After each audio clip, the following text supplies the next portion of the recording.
Hello everybody, Reggie Time here with another, what's probably going to be quite a quick blog diary entry update, however you want to describe it. We're going to start the video by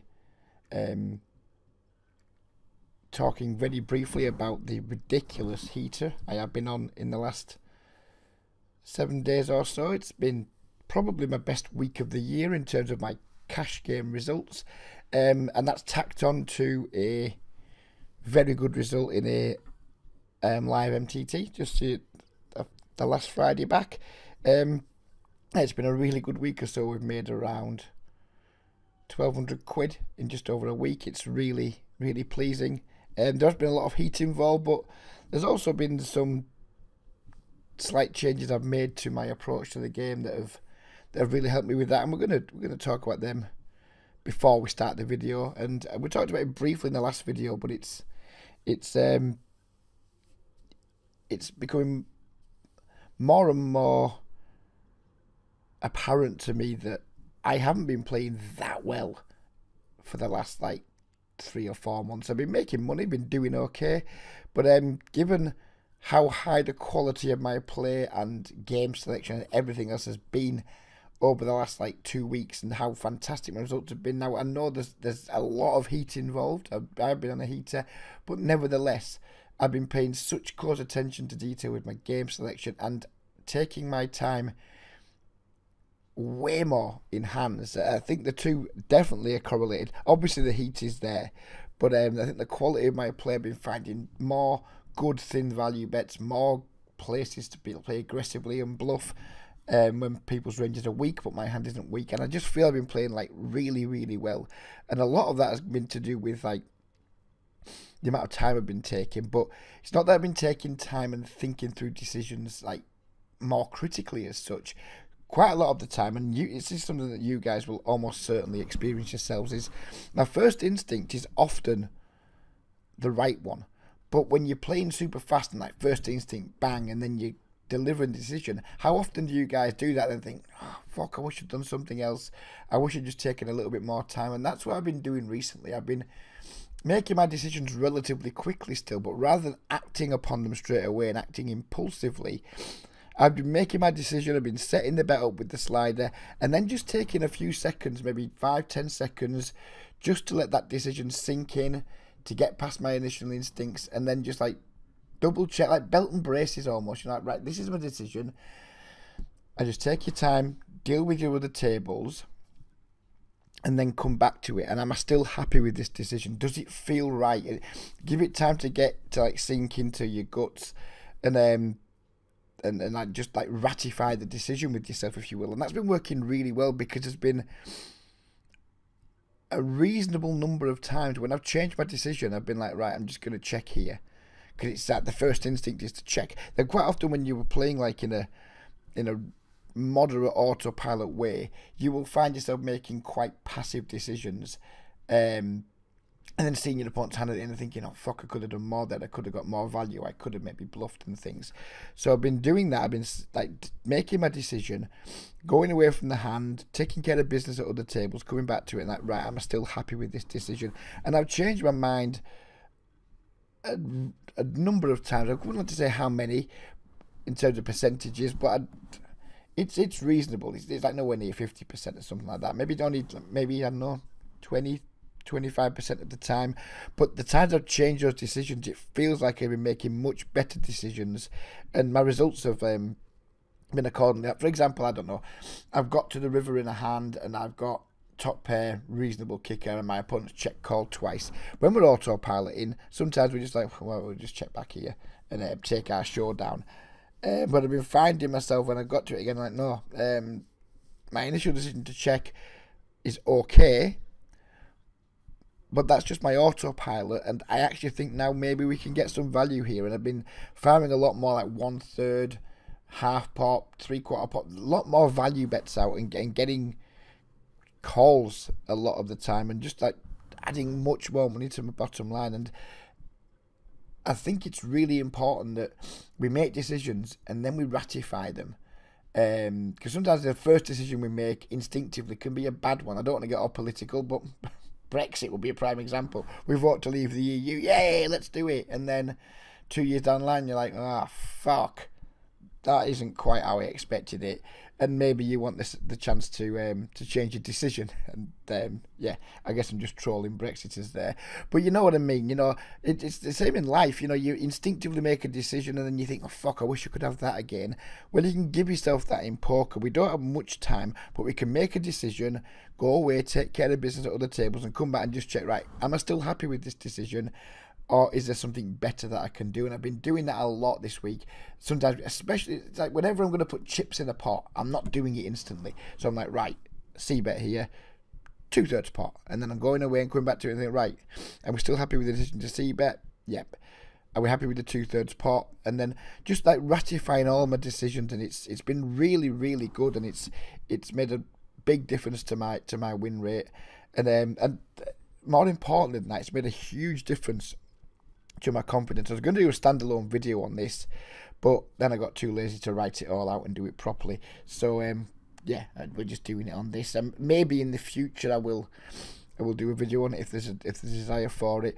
But just taking your time, which people tell you to do, it's not enough. You've got to then use that time effectively, and they're just taking 10 seconds for the sake of taking 10 seconds. If you're not actually thinking about anything, it's a waste of time. You may as well not bother. But making the decision, allowing it to sink in. Does it still feel right? Instinctively it felt right, but now does it still feel right? Now I've had a chance just to absorb it, and maybe just subconsciously consider our options. I'm not sat there consciously thinking, is this size right? Can I get slightly more value? Can I, do I need to make it slightly smaller? Those decisions, I'm not thinking about all those things. I'm just allowing the decision to sink into my system, and then does it still feel as right as it did 10-15 seconds ago? And I've been playing way better now. Of course, being on the big heater helps.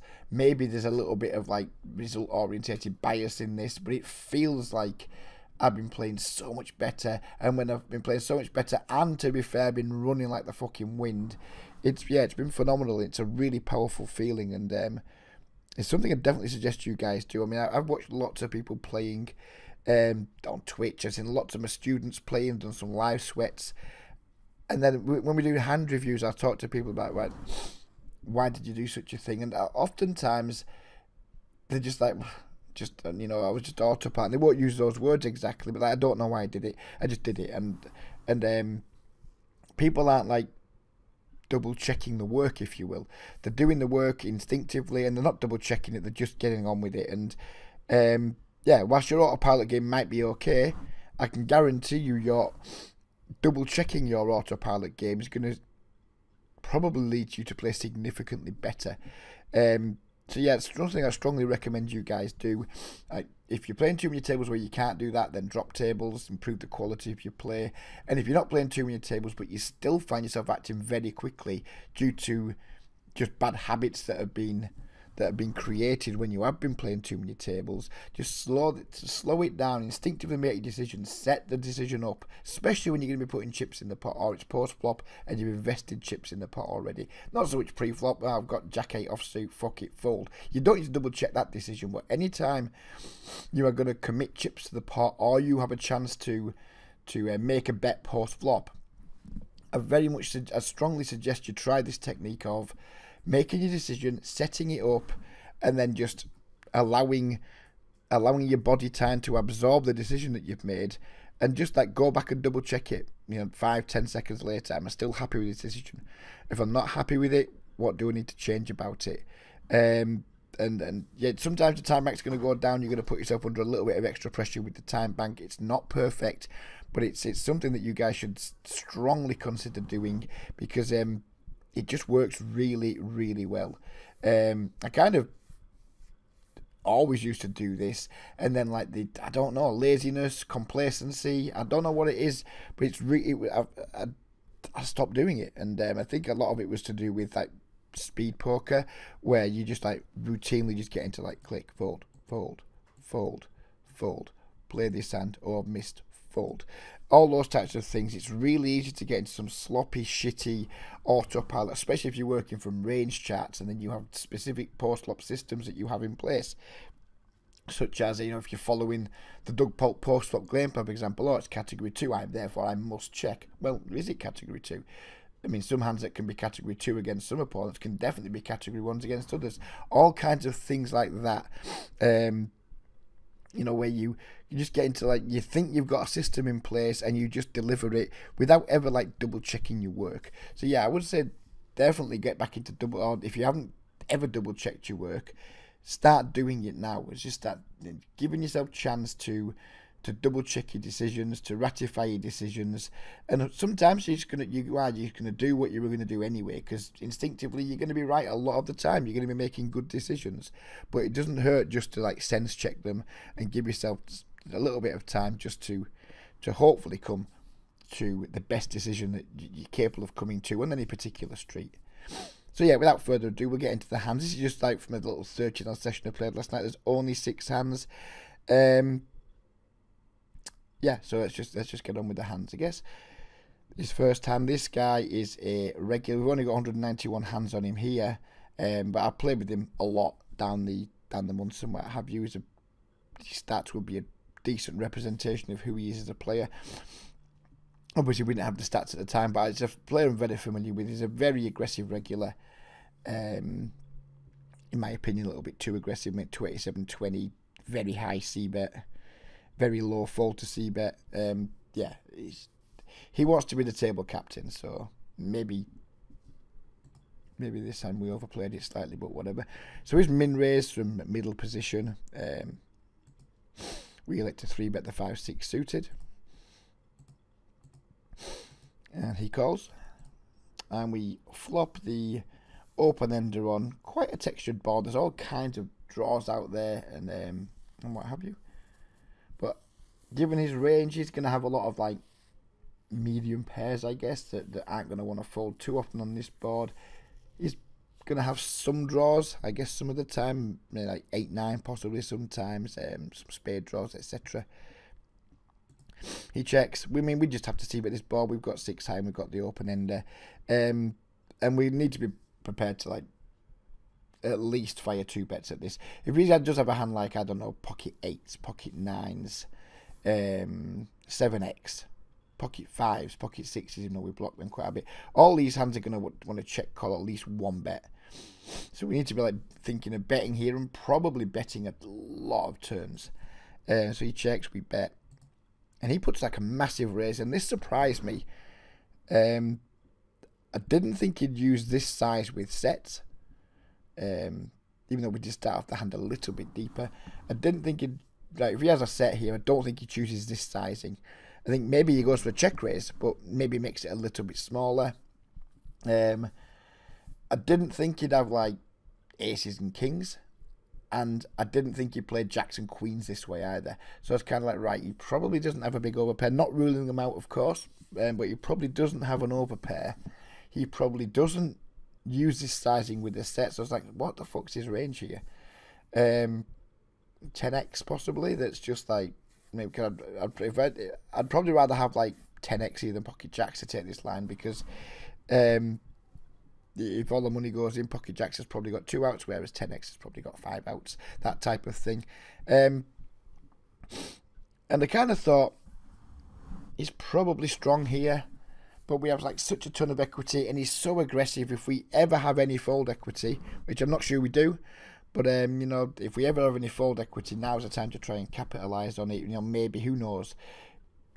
I mean, we all spew from time to time, don't we? I'm not saying he's spewing here.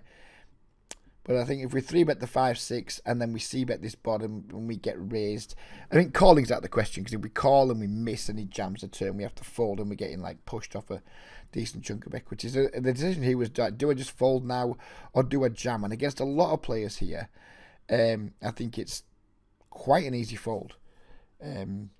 Because they're just going to have such strong ranges for doing this. But against, like, really aggressive, captain aggressive guys like this dude, and this could be a leak in my game, I was like, well, no, we're just not going to allow him to push us around on this board. If he could have stuff like 9-8 that maybe folds occasionally, he might be, like, choosing a huge size with, like, complete air and has to fold that. I mean, it all seems very unlikely. But I decided just to go with my hand, and this could be spew on my account. not for a second saying I played this hand well. I think we have to, no, we don't have to 3-bet, but we did 3-bet. I think we have to C-bet this flop. I'd much rather he'd raised a bit smaller so we could get more fold equity. I think we have much less fold equity when he raises like 50 big blinds, but I've seen people like raise fold in these spots before. So if he does have like, if he's only raised folding even like maybe 10 to 15% of the time, then I think it makes jamming completely fine. If he's always calling with 100% frequency, then jamming's clearly fucking horrible. But I thought occasionally, once in a while, he folds, and we do have equity. So I decided to go with the jam. He absolutely snap called, so I was like, fuck, time to get there. And we kind of got there with the straight. And the board paired, but he did have 2 kings, and fair play to him, he played the hand well. He completely owned me, but fortunately I got there. And that's what I'm saying about been running really well. I've been trying to find spots to be more aggressive. This was one of the spots I've been kind of looking for against aggressive regulars. But he owned me. He completely owned me. And we got there. And, you know, go us, I guess.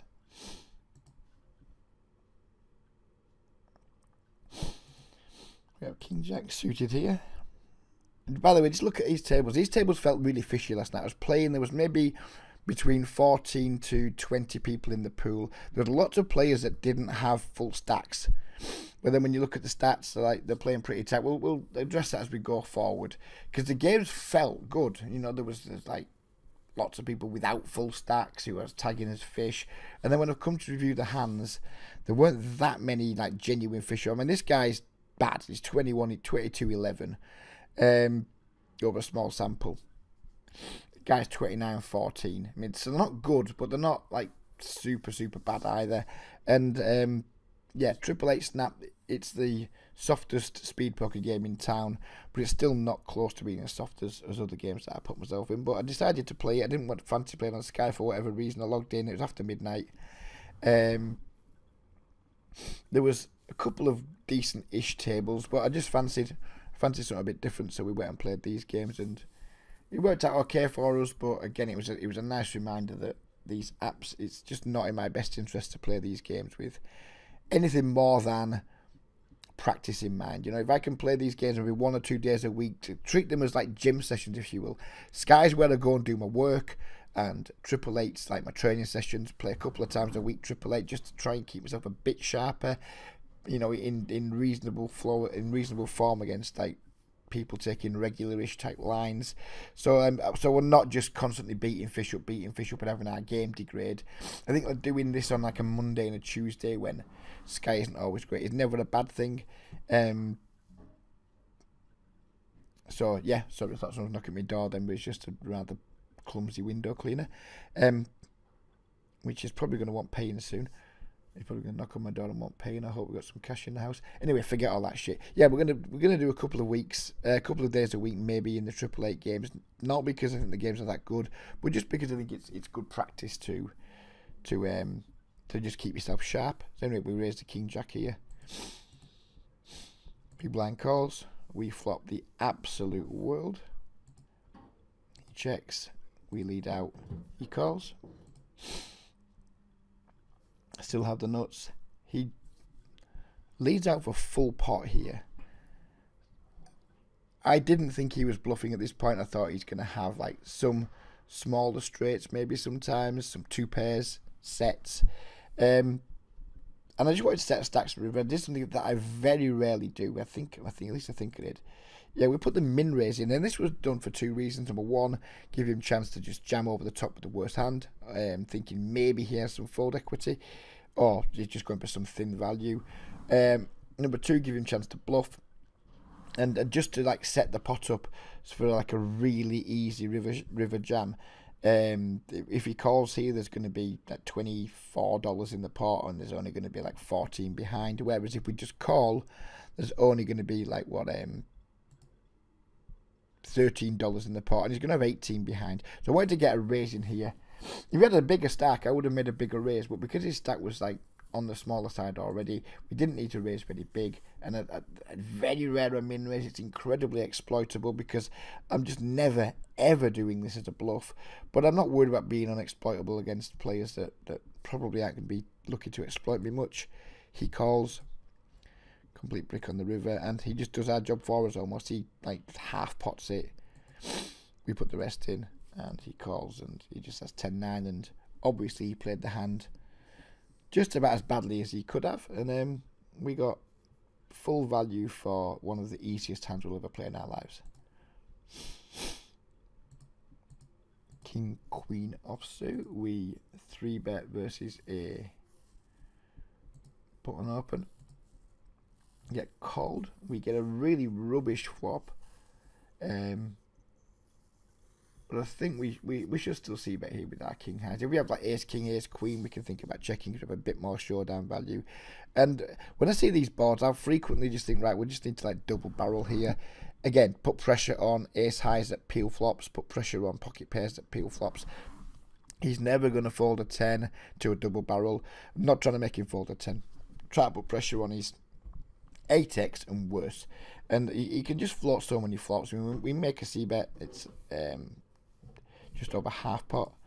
He calls. I'm not too worried. That I think I make a mistake here. Because I was like, my instinct was just check.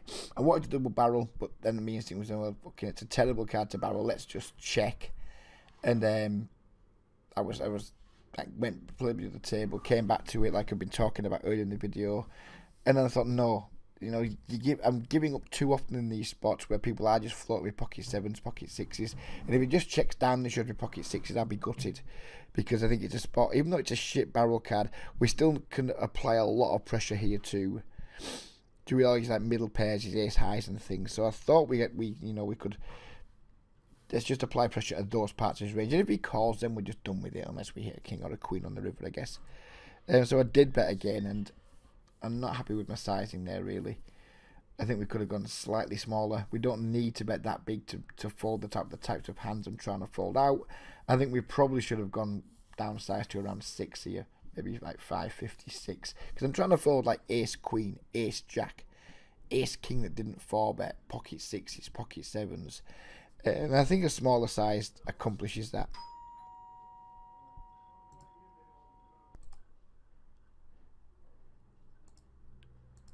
As you probably heard there, the doorbell rang and I've kind of lost my train of thought. But yeah, I think my sizing is too big. Don't need to bet this big.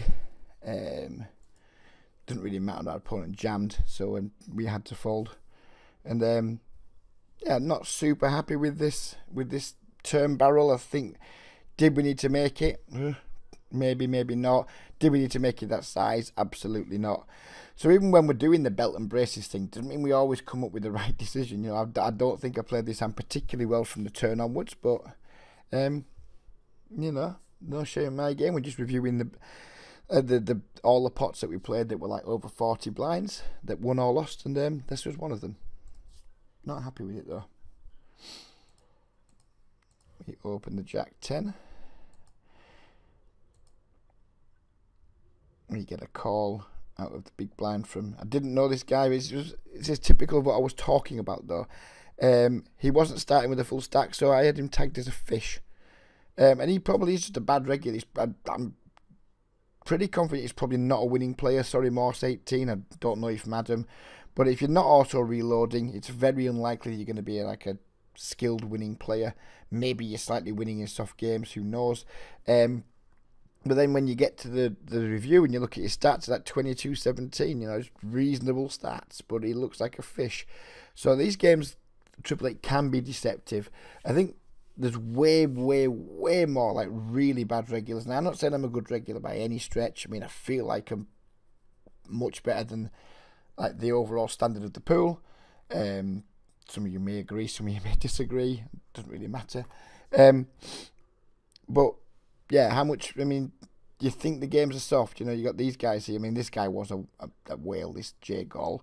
You got lots of players that aren't playing full stacks that have got reasonable stats. The product here. He ran his stack down to $5 at one point last night, but he's playing 21.15. Yeah, he's bad. He's got a low 3-bet and what have you. But he's tight, and this is what these games, especially on Triple Eight, are quite full of. Is just like tight fish. This guy's a tight fish. This guy's a tight fish. This guy's a tight fish. So the games that you never put under that much pressure in the games, they're very beatable, but they're just not that much fun because the fish are tight. I mean, on Sky the fish are loose and bad. On Triple Eight, the Titan passive. So yeah, the games aren't tough to beat, but they're not that much fun either. I mean, it's why I don't play them. But we're not going to labour that point because I've made it many times. Anyways, we've raised with the Jack 10 suited. We flopped a nice draw. Our opponent has led out. I think we should probably raise here.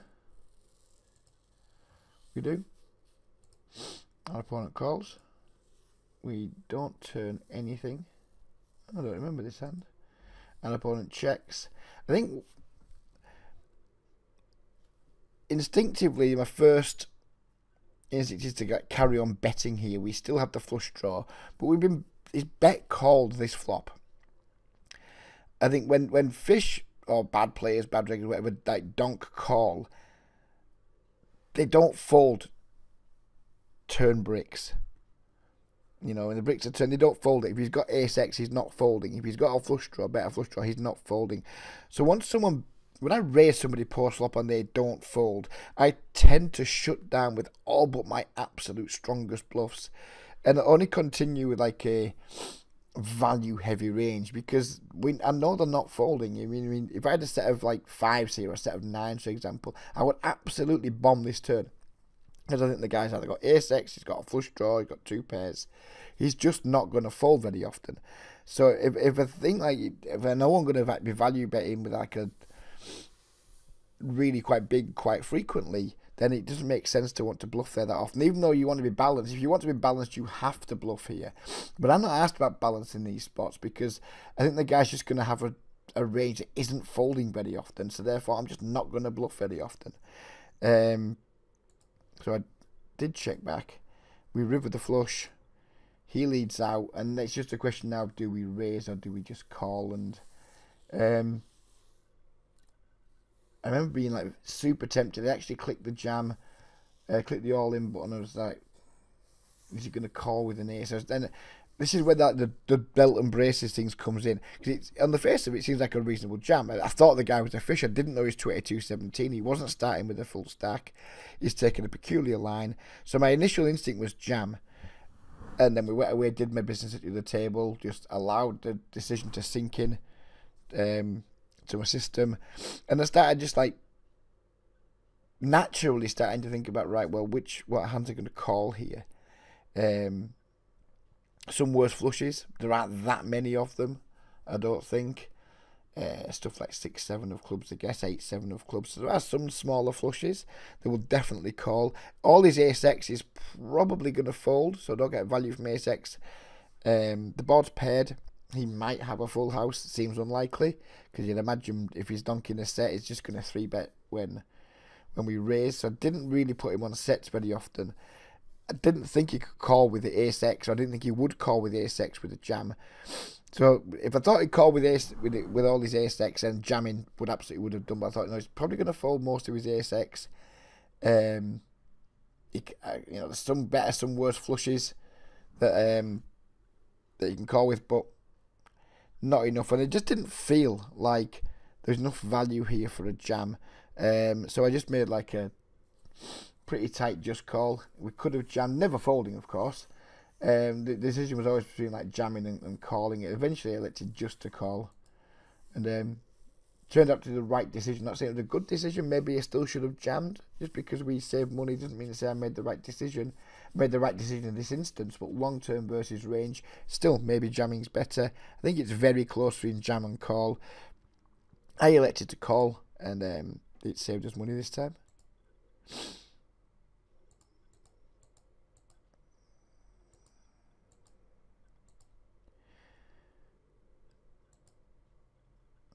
Interesting. Why did I check here? I mean, my read in general on these like half stack type players is they will bet frequently when checked to on like these types of boards. But yeah, it's a mistake here. We should just be betting. Unless I had a specific read at the time that this guy had been like aggressive with me, and it could have done it. It's not coming back to me. If I did have that read at the time, I'm not recalling it now, so I need to be honest, I don't recall having that read. Possibly I did at the time. Maybe it was a fucking misclick. Doubt it. I was only playing 2 tables. But yeah, this is a bad check. We should just fucking super trivial bet. Just bet big. Just bet big jam. That should be the line here. Not sure why I checked. And opponent does bet. And put the raise in. Maybe I just lack of concentration. Maybe, I don't know. Maybe we just checked. I don't know. I honestly don't know. But we put the raise in now. He jams. Trivial call and whatever. Yeah, queens. Yeah, I'm not sure why I checked there. That's either way, it's a mistake. But I can't imagine me just like deliberately going for the check there. So maybe I don't know. Because I was only playing 2 tables, so it's very rare I make like misclicks when I have 2 table. No, genuinely don't remember why I checked. There was no reason for it. I wouldn't typically check in this spot, so it's obviously a mistake checking. It was not a mistake. Put it this way, I haven't sat there and deliberately consciously thought I'm going to check here. So there's some mistake has led me to checking. Maybe I timed out or something. That would make more sense, actually, timing out, because there's no. I used to in the past on Triple Eight. Used to have like a time bank that would automatically kick in, and that's been taken away at 13. So I think most likely is that I've timed out, and then fortunately we've managed to get a check raising against the hand that can call us. So that was probably a timeout, but I don't remember. Last hand of the video. So this guy was like playing pretty aggressive pre-flop and then really passive post-flop. And the stats are telling me that, but I already knew that. He was yeah, he wasn't a good player. I mean, look, he's got like a 29% C bet. He's only folding to 18% of C bets. He was like one of these like pretty loose, aggressive guys pre-flop, and then like really timid post-flop. So I'm not sure what I'm going to do here. I guess I'm going to 3-bet. I very much doubt appeal. Yeah, we 3-bet. We pick up a cold call from a fishy big blind, and we get a completely rubbish flop. Something interesting must happen. We check through. We turn the 9. This fellow now leads out for half pot. Yeah, I mean, we probably have to call here. I think his range has probably got us quite badly beat at this point.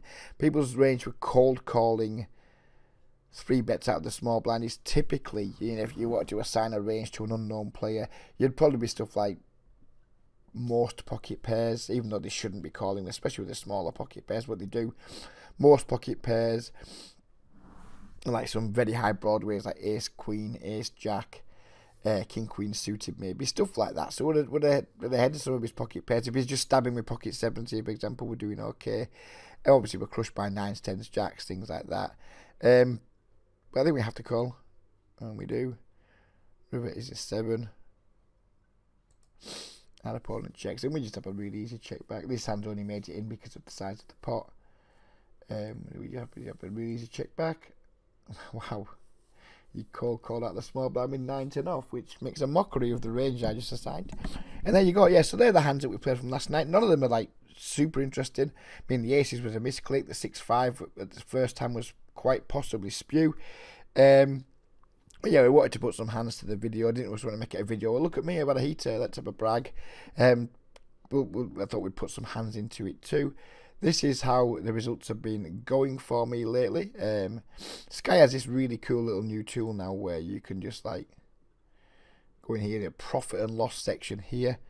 We'll ignore the fact I've lost nearly 40 quid betting in the last 7 days, and we'll go to the poker side of things.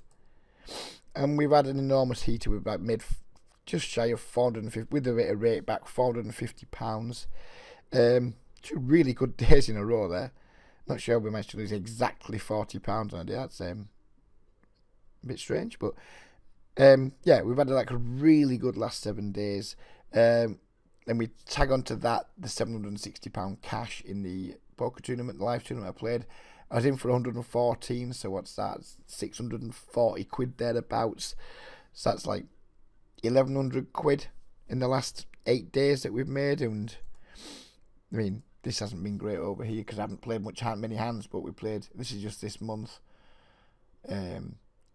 2,200 hands this month for like 140. So yeah, it's been really good. We're way over 1,200 quid up this month, and yeah, we're really, really happy with how it's been going. And it's nice to put a really positive video out for once, because quite often my videos can be quite dull. Often negative if we're playing speed poker. But yeah, it's really nice to be able to report some success and some joy, and hope you guys take some inspiration from it. So yeah, I think we'll leave it there. Hope you guys enjoyed the video. Take care, and we'll be back probably, who knows when, with another video. Take care, and bye for now.